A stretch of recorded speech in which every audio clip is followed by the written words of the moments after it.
فأنا ناصح لإخواني بالصدع بالحق تبيض وجوههم. السكوت في مسألة الحزبية يضرها، فاصدع بما تؤمر وأعرض عن المشركين. سلامي على دماج ورجالها والشيخ يحيى ودار العلم يا سعد بانيها. الرحمن الرحيم.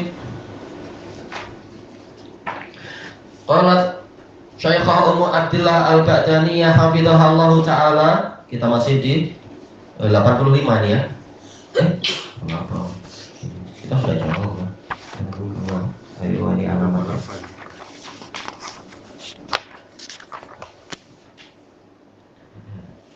Baik. Kita masih cerita tentang selesai dari cerita tentang Juraij 148. Ayo jazakumullah. An Abi Hurairah radhiyallahu anhu anna Rasulullah sallallahu alaihi wasallam qala. Dari Abi Hurairah radhiyallahu anhu bahwasanya Rasulullah sallallahu alaihi wasallam bersabda, lam yakdzib Ibrahimu an-nabiyyu sallallahu alaihi salam qattu illa salasa kadzibat. Nabi Ibrahim alaihi salam tidak pernah berdusta sama sekali. Qattu taukidun nafi. Makanya menurut jumhur orang Arab, qattu memang digunakan untuk nafi. Kecuali 3 dusta saja. Ini nabi, dan itu pun sudah mohon ampun pada Allah. Sementara kita ya kita manusia biasa. Baik. Wajib bertobat banyak-banyak. Sintaini fi dzatillah. 2 kedustaan itu di jalan Allah, fi dzatillah, yaitu min ajlillah, seperti dijelaskan di sebagian syarah. Qauluhu inni sakim. Yang pertama adalah ucapan beliau, sesungguhnya saya sakit. Ketika beliau ingin apa? Melaksanakan sumpah beliau kepada Allah Ta'ala. La'akidanna asnamakum ba'da an tuwallu mudbirin. Pastilah aku akan membuat tipu daya terhadap patung-patung kalian setelah kalian pergi menjauh, berpaling. Beliau tak takut pada patung-patung. Betul-betul hebat. Kalau orang zaman sekarang banyak yang takut pada patung. Oh, jangan-jangan nanti ada hantunya, jangan-jangan apa, nanti dendam. Kenapa takut? Kita bersama Allah, kenapa takut? Nabi Ibrahim. Kemudian apa? Ketika diajak untuk perayaan di tanah lapang, beliau bilang apa? Inni sakim, sesungguhnya saya sakit. Dan ini pembahasannya panjang, disebutkan oleh Ibnul Qayyim. Selain dalam tafsir itu, Ibnul Qayyim menyebutkannya di dalam kitab Miftah dari Sa'adah. Tayyib, apa makna saya sakit? Betulkah Ibrahim betul-betul berdusta? Ataukah maksudnya yaitu tauriyah, menyebutkan lafaz yang boleh jadi maknanya itu memiliki beberapa makna. Orang memahami ini, maksud beliau itu, yaitu saya sakit hati melihat kesyirikan kalian. Tayyib. Yang lain mengatakan bukan mustahil, beliau memang sakit, tetapi sakit-sakit biasa yang beliau jadikan sebagai alasan. Tapi kalau zahir dari hadis ini, Nabi mengatakan apa? Memang betul-betul itu adalah suatu kedustaan. Walaupun para pensyarah mereka menjadikan boleh jadi bukan kedustaan secara hakiki, namun kedustaan secara zahir dari sudut pandang orang. Ini dusta lah, engkau tak sakit. Engkau bilang sakit, tahu-tahu engkau mampu mengalahkan seluruh Tuhan-Tuhan kami. Engkau hero, misalkan mungkin apa. Karena apa? Nabi itu maksum. Mungkin ini istilah kedustaan itu pun dari sudut pandang tertentu, bukan secara hakiki. Karena beliau Nabi. Ini untuk membela Nabi tujuannya, yaitu mensyarah dengan cara seperti itu dari para pensyarah. Wa qauluhu bal fa'alahu kabiruhum hadza.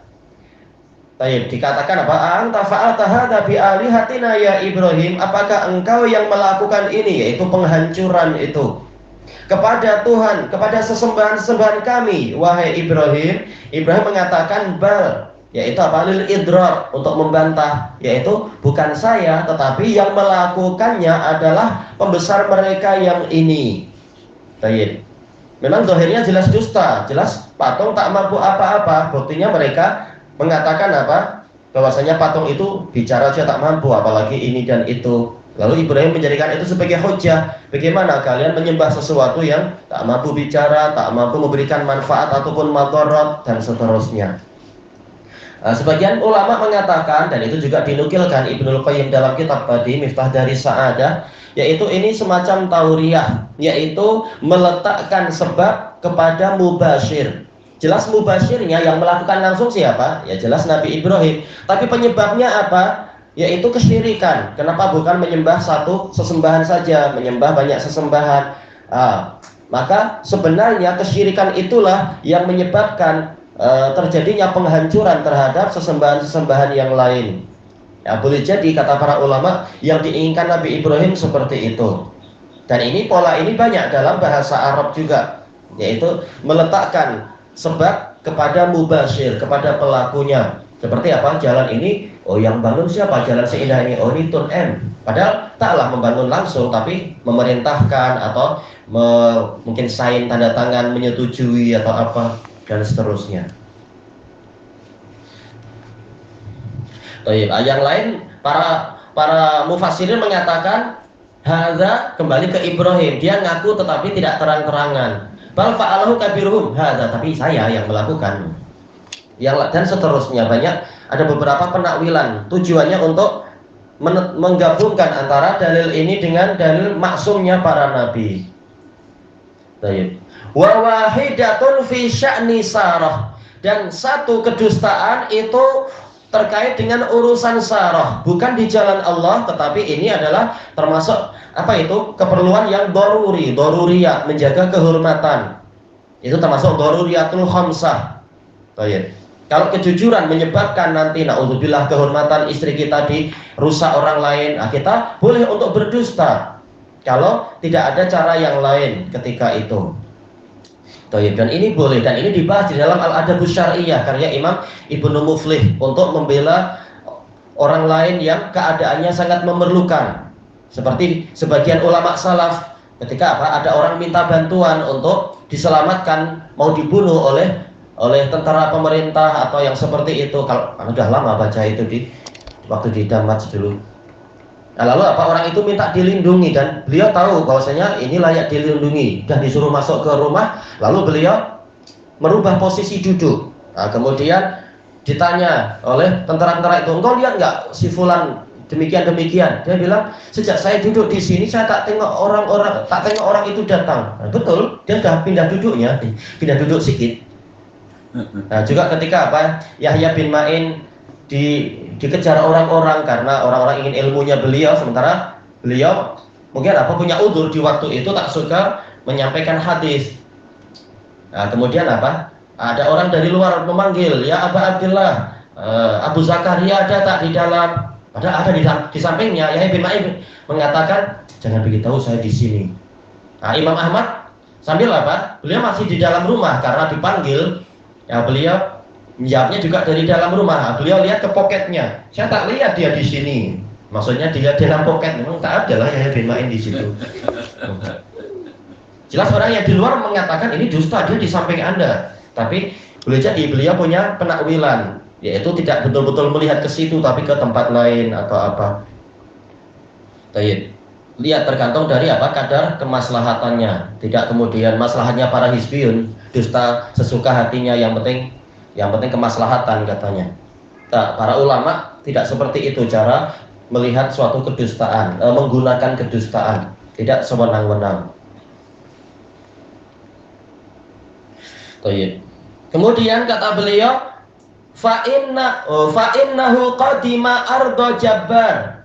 Karena Nabi Ibrahim beliau tiba di negeri orang raja yang jahat, yaitu Mesir pada waktu itu. Kita tahu kan Nabi Ibrahim diusir keluar dari Babilonia setelah kes penghancuran itu, dan beliau dibakar. Ternyata beliau tetap selamat, akhirnya diusir dari Irak.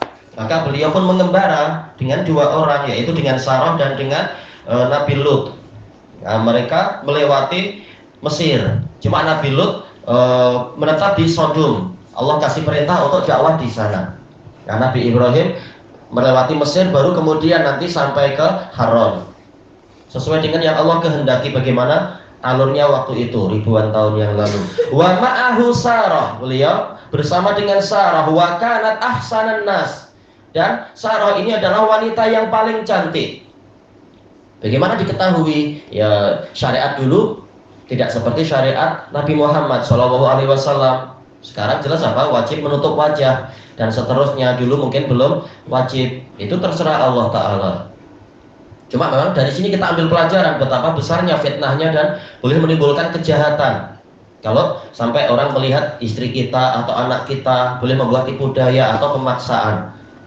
Faqala laha inna hadzal jabbar il ya'lam annaki imra'ati yaghlibuni alaik. Maka Nabi Ibrahim berkata kepada istrinya, kalau raja yang lalim, raja yang aniaya, yang jahat ini mengetahui bahwasanya engkau adalah istriku, maka dia akan mengalahkanku untuk mendapatkanmu. Yaitu apa? Mungkin suaminya akan dipenjara atau dibunuh. Fa in sa'alaki fa akhbiri annaki ukhti. Maka jika engkau dia bertanya kepadamu, maka kabarkan bahwasanya engkau adalah saudariku. Baik. Biasanya kalau apa? Kalau abang atau adik lelaki ini mungkin malah akan dimanjakan oleh apa itu, orang yang sedang mendekati seorang wanita dan seterusnya. Nah, kalau suami dianggap saingan. Tayyib fa innaki ukhti fil Islam. Karena sesungguhnya engkau adalah saudaraku di dalam Islam. Tayyib, kita lihat di sini Nabi di awal menamakan itu kedustaan. Tapi kalau kita lihat hakikatnya Ibrahim tidak berdusta. Memang mungkin dari sudut pandang si raja ini dusta. Tetapi secara syariat memang dia adalah saudari. Adalah saudari Ibrahim di dalam Islam. Maka betul kata para pensyarah, yaitu dusta di sini bukan dusta secara hakiki, namun dari sudut pandang orang yang diajak bicara, yang itu apa sih, musuh-musuh tadi itu dianggap dusta. Tapi hakikatnya bukan dusta, karena Nabi maksum. Buktinya sekarang Nabi Muhammad menjelaskan, Nabi Ibrahim ternyata maksud ukhti demikian, maksud itu demikian. Berarti ini tauriyah, bukan betul-betul dusta. Fa inni la a'lamu fil ardi musliman ghairi wa ghairak. Karena sesungguhnya aku tidak tahu di dunia ini, kalau artinya dunia atau bumi, atau maksudnya di negeri Mesir, seorang muslim pun selain diriku dan dirimu. Jelas yang lebih rajih memang pendapat kedua. Arab di sini adalah yaitu di negeri ini. Karena apa? Jelas di dunia ini ada muslim yang lain, yaitu Nabi Lut, mungkin dengan apa istrinya, bukan istrinya, mungkin dengan orang-orang yang berjaya didakwai, Allah lebih tahu. Tapi sekitar Nabi Lut saja itu sudah menunjukkan di dunia ini waktu itu sudah ada muslim. Berarti Arab di sini bukan di bumi, tetapi maksudnya di negeri yang ini. Iya, di Mesir. Tayyib. Falamma dakhala ardahu ra'aha ba'du ahli al-jabbar. Tatkala Ibrahim telah masuk, ini tentunya apa? Masuk dalam istilah at-taghlib. Jelas yang masuk dua orang, tetapi karena suami adalah pemimpin, cukup dia disebut. Yang disebut tatkala Ibrahim memasuki negeri tersebut, jelas Arab memang apa? Negeri di situ. Maka sebagian dari keluarga atau pengikut raja yang jahat tadi melihat Sarah. Kemudian dia mendatangi raja tersebut. Baik. Biasanya memang apa? Untuk mencari pujian atau mencari hadiah atau apa, memberikan apa yang disukai oleh raja itu. Na'udzubillah. Faqala lah laqad qadima ardaka imra'atun la yanbaghi laha an takuna illa lak. Sungguh telah tiba di negeri Anda seorang wanita yang tidak layak wanita ini menjadi milik siapapun kecuali milik Anda.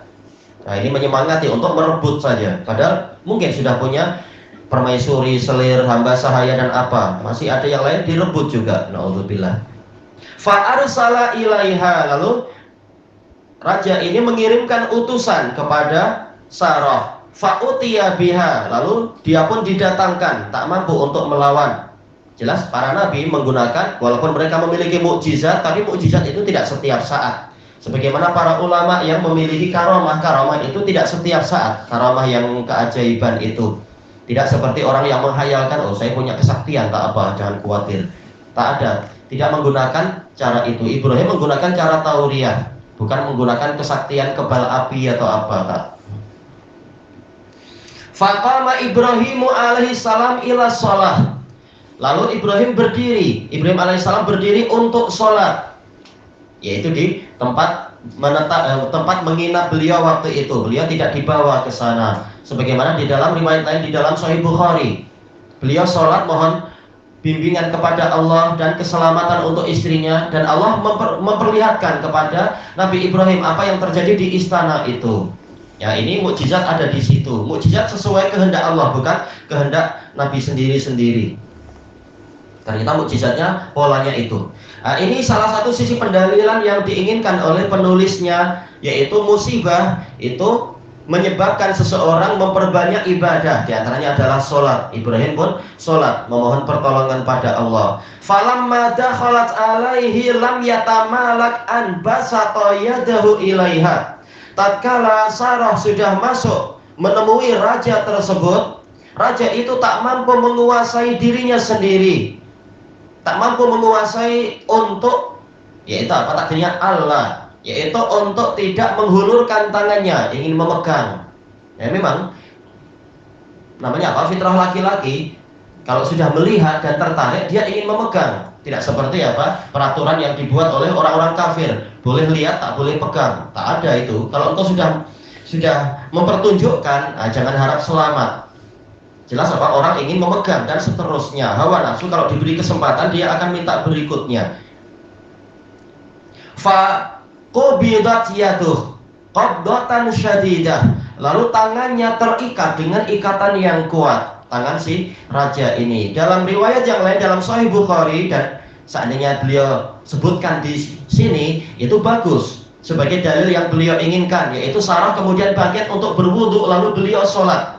Nah, ketika Syekhiyah yang melewati hadis ini dalam daras petang itu, beliau mengatakan kita tak tahu bagaimana wudunya, bagaimana sholatnya, tapi itu syariat di masa itu. Yang pasti Sarah ketika mengalami musibah itu langsung beliau berwudu dan sholat, yaitu segera mohon pertolongan kepada Allah dengan memperbanyak ibadah.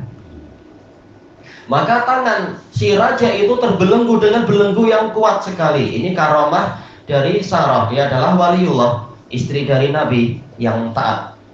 Faqala laha id'illaha an yutliqa yadi. Maka si raja itu berkata, berdoalah engkau kepada Allah agar membebaskan tangan saya ini. Ternyata raja itu kenal Allah, kenal tapi sekedar kenal saja, tahu tentang rububiyah Allah Ta'ala.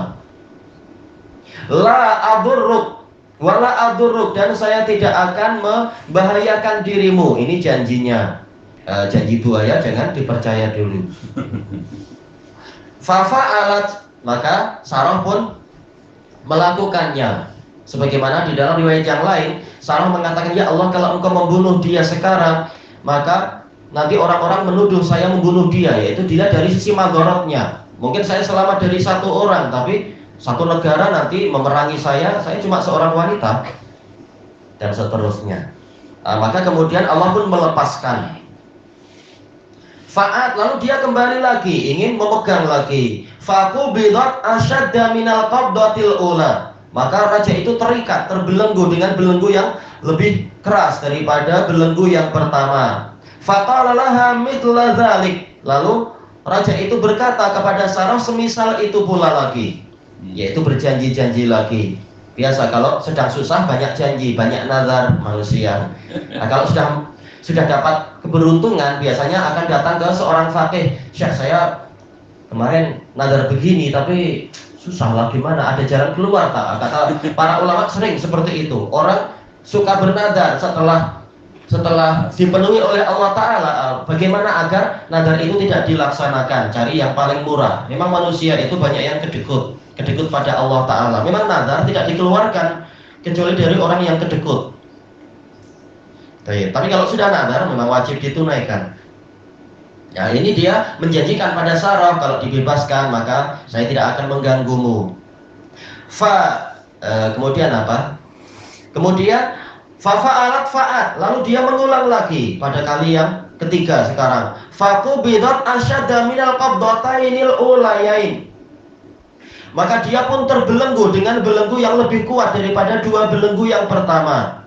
Faqala id'illaha an yutliqani yadi, al yutliqa yadi. berdoalah engkau kepada Allah agar membebaskan tangan saya. Falakillaha alla adurra, maka engkau akan mendapatkan yaitu janji saya atas nama Allah. Nah, sekarang betul-betul menyebut nama Allah sebagai janji atau sumpah.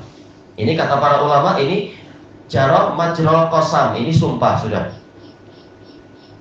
Untuk saya tidak akan membahayakan dirimu. Fafa'alat, maka Sarah pun melaksanakan itu. Fa'utliqat yaduh, lalu tangannya pun dibebaskan. Wada'alladzi ja'a biha, lalu si raja memanggil orang yang mendatangkan Sarah tadi. Faqala laha, raja itu berkata kepada kaki tangannya, innaka innama ataitani bisyaiton, engkau hanyalah mendatangkan kepadaku seorang setan. Iya. Walam ta'tini bil insan, bi insan, engkau tidak mendatangkan manusia kepadaku. Ya, salah siapa mau mengganggu jin. Mungkin kalau zaman sekarang kan, kita malah mengganggu hantu lagi. Hantu marah, celaka kita. Fa akhrijha min ardi, keluarkan dia dari negeriku ini. Ya, takut dia. Wa atiha Hajar, berikan kepadanya Hajar, yaitu anak perempuan raja itu, untuk apa? Sebagai hadiah atas masih baik hati, sudah 3 kali masih mau memaafkan. Nah, rajanya tahu syukur. Nah, orang jahat aja masih ada sisa rasa syukur. Nah, kita lebih layak bersyukur pada Allah. Allahul musta'an. Qal fa aqbalat tamshi, lalu Hajar datang kepada Ibrahim dengan berjalan. Falamma ra'aha Ibrahimu alaihissalam insaraf, tatkala Ibrahim alaihissalam melihat melihat Sarah, maka beliau pun berpaling, yaitu apa? Berhenti dari sholatnya. Faqala laha Mahyam, Ibrahim tanya, ada apa? Mahyam ini di salah satu riwayat di Imam Bukhari, ini menunjukkan bolehnya sekali-sekala kita menggunakan bahasa asing. Sekali-sekala, bukan terus-menerus. Mahyam artinya bagaimana kabar dan seterusnya itu. Qalat khairan, maka Hajar mengatakan Sarah mengatakan kebaikan. Kafallahu yadal fajir wa ahdama khatimah, Allah menahan tangan dari si jahat itu dan Allah memberikan kepada saya seorang khatim. Iya, di balik musibah itu ada keberuntungan, ada kenikmatan. Dan ini menunjukkan keimanan dari wanita yang solihah ini, menisbatkan kemenangan tadi kepada Allah. Allah yang menahan dia, bukan karena kesaktian saya atau kewalian saya. Naudzubillah. Diriwayatkan oleh Bukhari dan Muslim. Ilahuna wallahu a'lam. Syekh Maryam ini bahasa Mesir. Anda lupa sudah. Selamat. Kalau tak salah adalah bahasa Habasyiyah. Anda lupa. Jelas ini bukan dari Nabi Ibrahim, tapi dari Nabi Muhammad SAW. Sebagaimana dalam riwayat yang lain, Nabi Muhammad menggambarkannya bukan dengan Mahyam, tapi dengan lafaz yang lain, lafaz bahasa Arab. Tapi Nabi Ibrahim pun berdialog dalam bahasa. Jelas beliau memang bukan orang Arab. Sejak awalnya beliau adalah orang Irak. Baik. Jelas bahasa tempatan. Wallahu a'lam.